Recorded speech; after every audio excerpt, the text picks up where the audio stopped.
relatada pelo evangelista Mateus,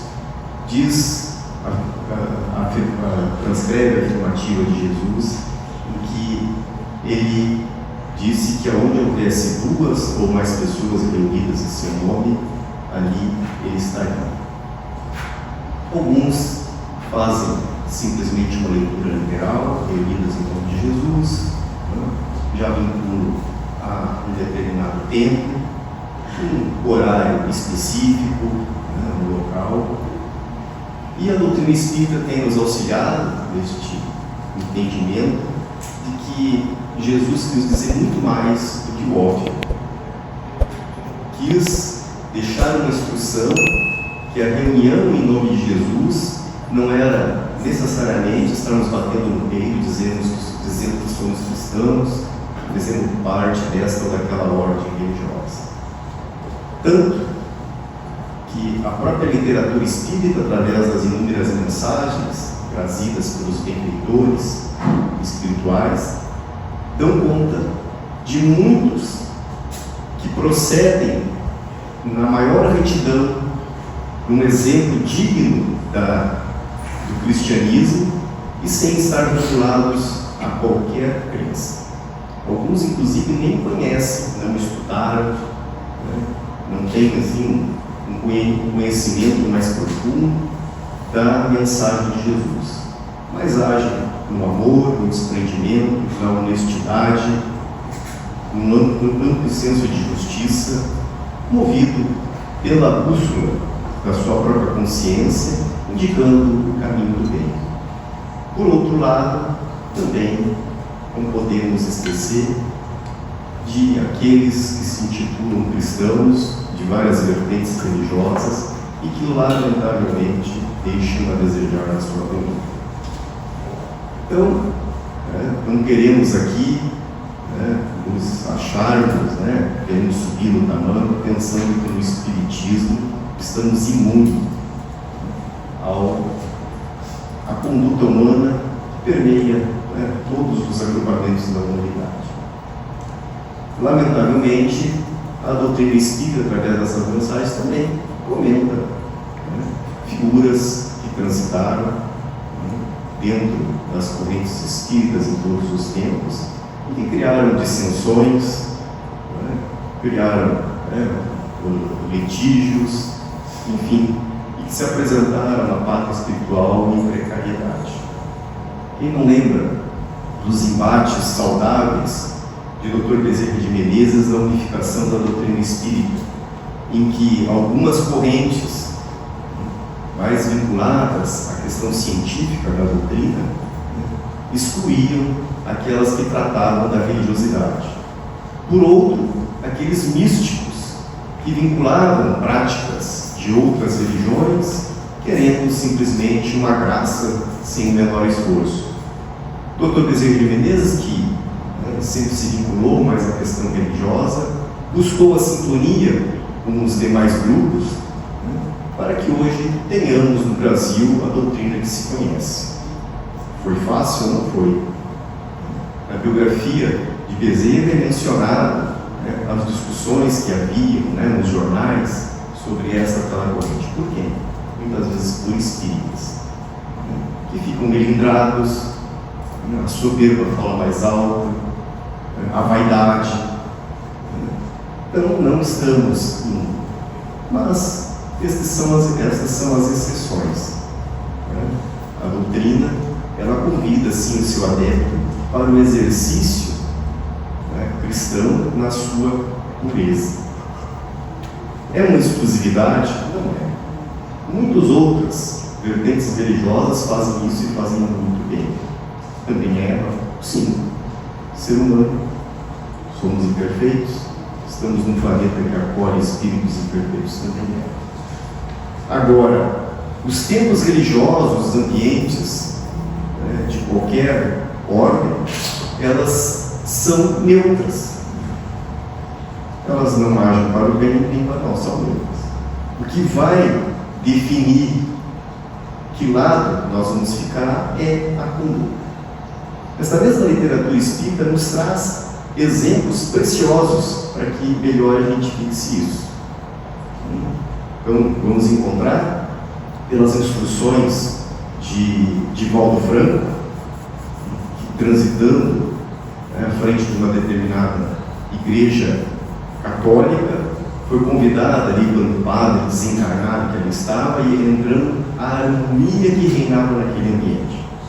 Ele ficou à porta, olhava o tumulto pela lado de fora e o equilíbrio, a harmonia que estava do lado de dentro.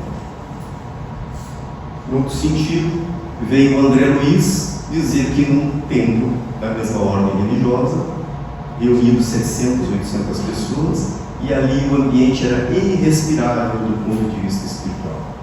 As pessoas que lá estavam alheios à mensagem de Jesus. Estavam simplesmente em corpo. A mente estava à distância. Relata André Luiz que muitos carregavam em suas mãos objetos de culto, mas a mente estava ao lado. Ao ponto de até os condutores daquele culto, os seus auxiliares, também envolvidos em manchas negras, energias desequilibrantes, que estavam preocupados com seus afazeres. Mas o mundo espiritual também está presente em todos os agrupamentos. Jesus disse: onde houvesse 2 ou mais pessoas reunidas em seu nome, ele estaria. E 2 ou mais quer dizer no sentimento, nos propósitos, na intenção, não fisicamente. E neste caso relatado por André Luiz, os indivíduos que ali estavam preocupados com outras coisas. Tanto que 3 colaboradores expertos se desdobravam para tentar dar o mínimo equilíbrio àquela reunião. E as mentes atraem mentes. Haviam 700, 800 pessoas e 5 vezes mais espíritos desencarnados. Com que motivação? Com as mesmas motivações dos encarnados. Estavam atraídos pelo aquele conjunto desequilibrante. E os benfeitores estavam lá tentando que tivesse o mínimo êxito naquele encontro. Ao ponto de estar ali fluidificando as águas, o que há também nas casas espíritas.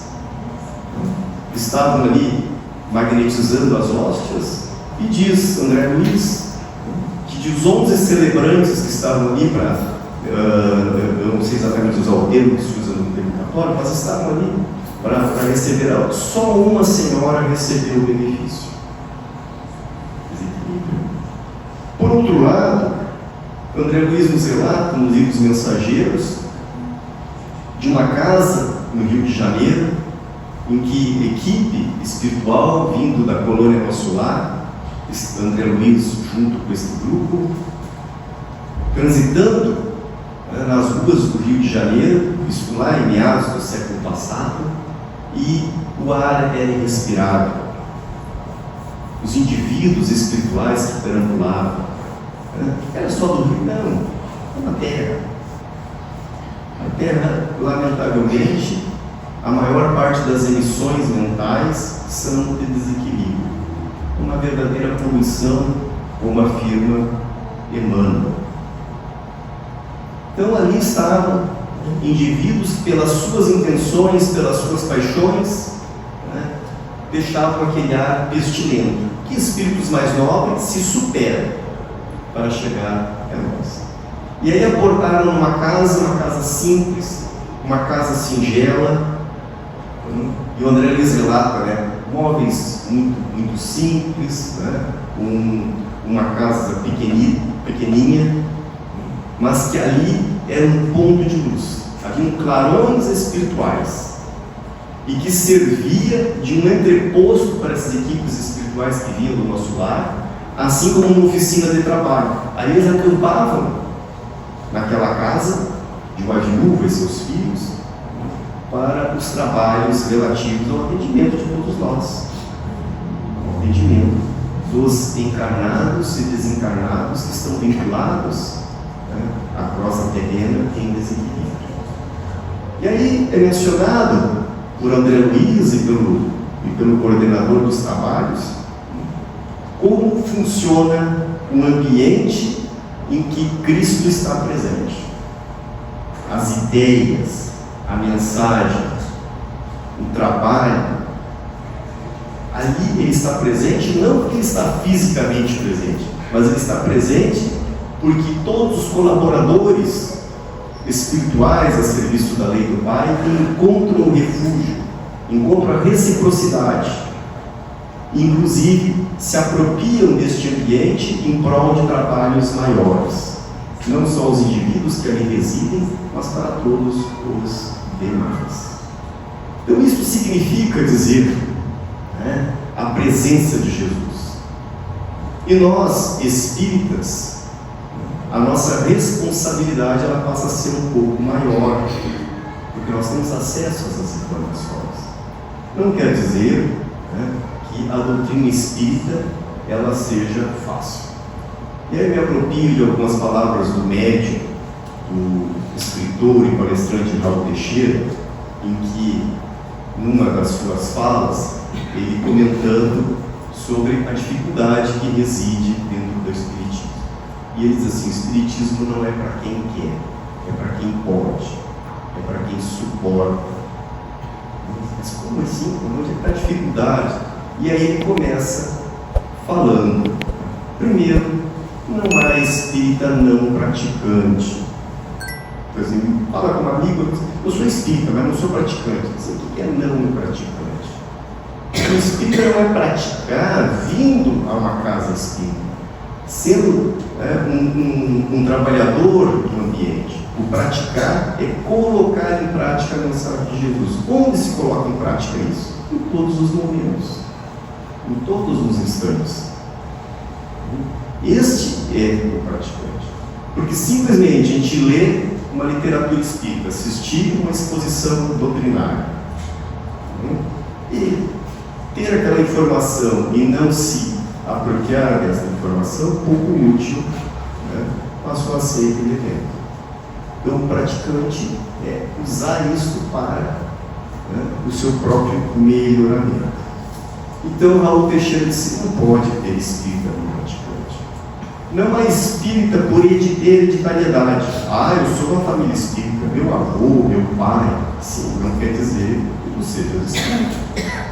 O espírita não é simplesmente simpatizar. É como diz o Raul Teixeira, colocar em prática. O que é colocar em prática? É aquele exercício árduo de se tentar, que é como afirma Allan Kardec, é o esforço de ser menos violento, ser mais humilde, ser misericordioso, né, de tolerar a fraqueza alheia. Né? Essas são as questões que nos fazem espírita. Mas eu perdoo sempre. Aí é um exagero, né? Você já perdoo hoje mais do que perdoava no passado. O esforço para agir dessa forma. Este é o espírito. Porque estamos num plano imperfeito. E aquele que já põe na plenitude a mensagem de Jesus, ele não já está mais aqui como espírito sofredor da imperfeição, ele está mais como colaborador espiritual. Então, sim, é este esforço de dominar estas tendências. Vai mais além da doutrina espírita. Um esforço. E ele menciona, né, de pessoas que estão, né, lá no seu culto, tocando tambor, cantando, batendo palma, dançando, e diz: mas a doutrina espírita é muito chata. Tem que ir lá, tem que ler. Tem que ler, porque o livro dos espíritos é muito chato. Ele está certo, ele não está preparado para ser espírita. Ele está bem, porque ele está no ambiente de cantar, de dançar, ele está num outro ambiente ainda, que não está condizente com a doutrina espírita. Não que não se possa cantar, não se possa dançar, não é esse o aspecto. Só que não é a essência da doutrina espírita. A doutrina espírita, ela convida o seu adepto a entender, a estudar, a colocar em prática, divulgar. E a divulgação não necessariamente através desses meios que aqui estamos, hoje temos, né, as mídias sociais, não é divulgar pelos livros, pelos jornais. A divulgação se dá através da conduta, do exemplo. Porque não adianta se escrever um belo livro, uma bela mensagem, e na rua, né, ali no ambiente, ali do lado de fora da porta, tem uma outra conduta. Quer dizer que não há falha? Claro que há, há falha, falhamos, porque somos espírito imperfeito. A chave está em tentar ser diferente, em tentar não errar de novo, errar menos, se arrepender, que é o processo da retificação. Neste particular, a doutrina espírita se diferencia. Se diferencia. Não é melhor nem pior, porque cada um, como diz o Raul Teixeira, vai se encontrar no ambiente que ele está mais, né, assim, adequado, ambientado, enfim. Tanto que ele menciona, né, assim, Raul, o espiritismo não é para mim. Está certo, então procura algo que seja para ti. Tem tantas. Tem tantas. Assim como outros se aventuram a dizer, o espiritismo está ultrapassado, tem coisa melhor. E eu vou dizer, então me diz qual é, porque eu também quero crescer, quero aprender, então me diz qual é. Aquela que ensina, né, os motivos da vida, o que é que nos trazem, o que é que nos espera, como é que funciona a lei de Deus, me explica. Então, meus amigos, este é o processo em que a gente se vincula quando está preparado, quando quer, né, fazer este esforço. Algumas outras crenças que têm mais amplo respeito nosso, né, como não poderia ser diferente, têm um entendimento diferente. Pensam que se age em nome de Jesus, em determinados horários, em determinados lugares, uma forma aparente, simplesmente, né, de fazer um ritual. Nós respeitamos, nós entendemos que isso já não nos basta. Isso é só uma forma de superfície. A gente não entra nas entranhas, nas profundezas dos ensinamentos de Jesus. Alguns outros só ficam esperando a dádiva, né, de se encontrar com Jesus, esperando uma benesse. Tudo bem, respeitamos, mas para nós isso já não é suficiente. Não é suficiente. Assim que se intitular cristão sem absorver esses ensinamentos, né, é só um título que não espelha a realidade do indivíduo. Se nós voltarmos, inclusive na época de Jesus e nos anos que se seguiram, né, muitas são as instruções que dão conta desta aparência. Jesus mencionando lá no templo, aqueles que iam só para vender, né, para tirar vantagens, né, como um balcão de negócio, diferente nos dias de hoje. Não. Aqueles outros, né, como menciona Paulo em uma de suas epístolas, o apóstolo Paulo, de filhos de um sacerdote, chamado Cero, os seus filhos tentando exorcizar, né, o espírito, afastar o demônio, na linguagem então, que para nós nada mais é que um irmãozinho desencarnado, atraído por aquele irmão por alguma razão, estava lhe causando, né, alguma preocupação. Eles não tinham esse conhecimento, mas tudo bem, essa é a parte secundária. Então, tentando afastar, citavam o nome de Jesus e o nome de Paulo. E aí este espírito diz assim: conheço bem Jesus e sei quem é Paulo, e vós quem sois? E vós quem sois? Porque não bastava dizer, agir, né, de uma forma aparente, tentando imitar a Jesus ou imitar a Paulo, sem ter a estatura moral do Paulo e de Jesus. Então é esse o sentido. Conheço bem Jesus e sei quem é Paulo, e vós quem sois. Porque eles eram os coitados, limitados, sem condição alguma de dar orientação moral a quem quer que seja, mas achavam que simplesmente por este fato por se intitular ou usar Jesus ou Paulo como uma palavra mágica que resolveria tudo, tiveram uma dura lição. Então não é a aparência, não são os horários definidos, tampouco o local em que se vinculemos a Jesus. Os exemplos estão aí. Então, os ambientes, as nossas casas, os templos religiosos são neutros. São neutros. Pegamos então algumas citações dessas literaturas que mencionei. Esta é a mensagem do Rubio, lá no livro Os Mensageiros, o escritor de André Luiz.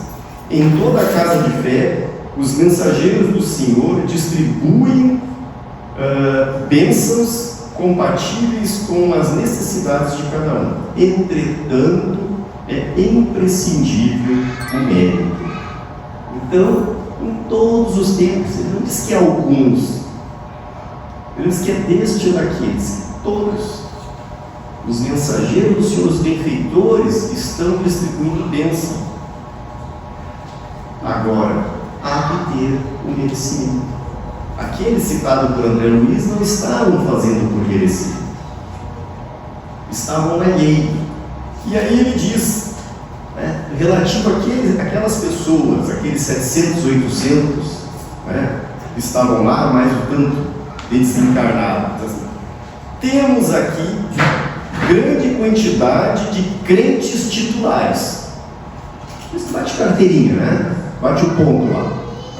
Mas poucos amigos do Cristo. Poucos amigos do Cristo. Estavam lá de uma forma simplesmente de formalismo. Brinquei outro dia numa outra casa que frequentei, e é só da cabeça da gente, não leve isso em consideração. Se Jesus pudesse se apresentar nas mídias sociais, como uma influência tão moderna nos tempos atuais, quantos seguidores será que teria?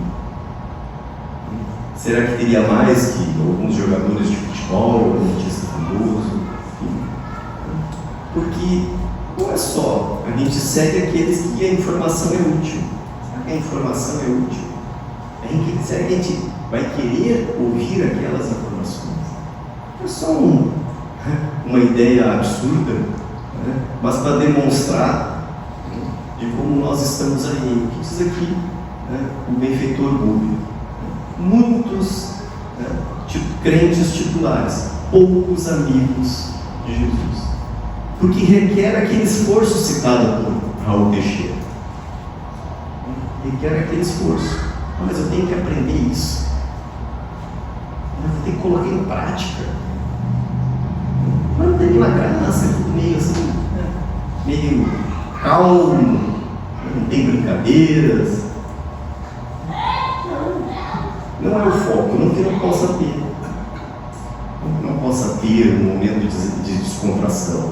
Mas a ideia é nós utilizarmos as instruções de Jesus, na qual o Espiritismo não a substitui, simplesmente nos ajuda a compreender essa mensagem, para nos transformar para melhor, para honrarmos a nossa existência corporal. Termos o êxito nesse projeto reencarnatório que nos inserimos. E aí, vou encontrar aqui, se os irmãos derem um pouquinho de calma, o que diz aqui o padre, aquele lá do de volta, já que eu mencionei, agora eu tenho que dizer. Muitos acusam o templo com argumentos negativos, mas não é o templo em si, é a conduta daquele que vem ao templo.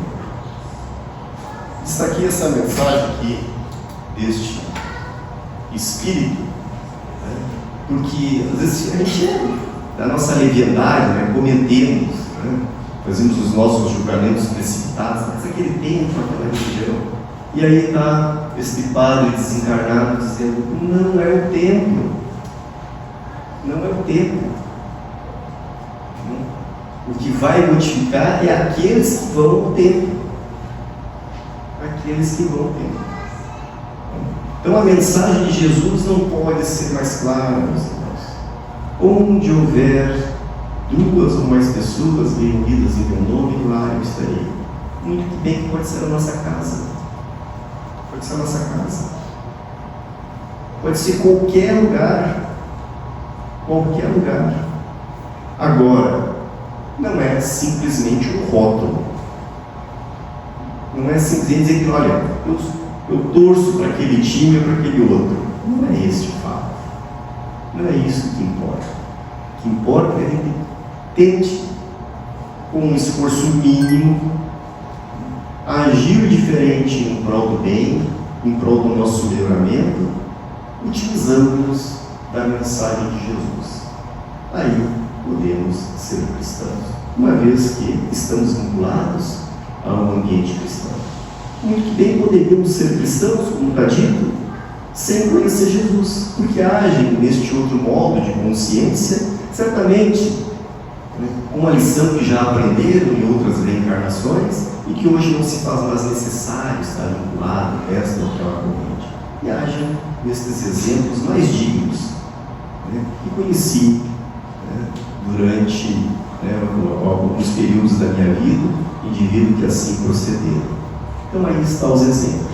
Cada um utilize aquilo que mais lhe aprover, mas sabendo que o mérito ele é imprescindível. Imprescindível.